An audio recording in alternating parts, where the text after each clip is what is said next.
تو اللہ تعالیٰ نے احزاب کے موقع پر مدد کی، صحابہ کرام کی، رسول اللہ صلی اللہ علیہ وسلم کی، ان دو چیزوں کے ساتھ، ایک ملائکہ کے ساتھ، دوسرا اس تیز آندھی کے ساتھ۔ وَكَانَ اللَّهُ بِمَا تَعْمَلُونَ بَصِيرًا، اور اللہ رب العزت تمہارے ایک ایک عمل سے، ایک ایک عمل کو خوب دیکھنے والا ہے، خوب دیکھنے والا ہے۔ اس میں صحابہ کا تزکیہ اور ان کی تعریف کی توثیق ہے۔ اللہ تعالیٰ خوب دیکھنے والا، اللہ جانتا ہے کہ تمہارے ایمان کی حالت ایسی ہے، عقیدے کی حالت ایسی ہے کہ تمہاری مدد ضروری ہے۔ اللہ تعالیٰ کا وعدہ ہے لَأَغْلِبَنَّ أَنَا وَرُسُلِي،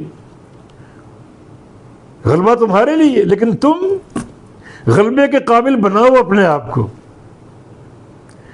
یہ فرشتے ہر ایک کے لیے نہیں آتے، جس کا اہل ہے اس کے لیے آتے ہیں۔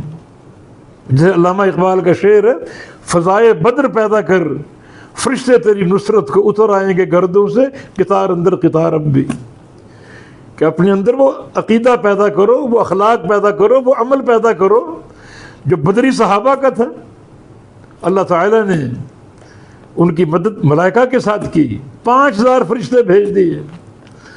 تم بھی اپنے اندر وہ بدر کی فضا پیدا کرو، وہ عقیدہ، وہ ایمان، وہ توحید، اللہ کے رسول کی اتباع پیدا کرو۔ اللہ ملائکہ آج بھی بھیجے گا، جنگ احد کے موقع پر بھیجے، جنگ احزاب کے موقع پر بھیجے، اور جنگ تبوک کے حنین کے موقع پر جو ہے فرشتوں کا ذکر ملتا ہے۔ تو وَكَانَ اللَّهُ بِمَا تَعْمَلُونَ بَصِيرًا، بے شک اللہ تعالیٰ تمہارے ہر عمل کو خوب دیکھنے والا ہے۔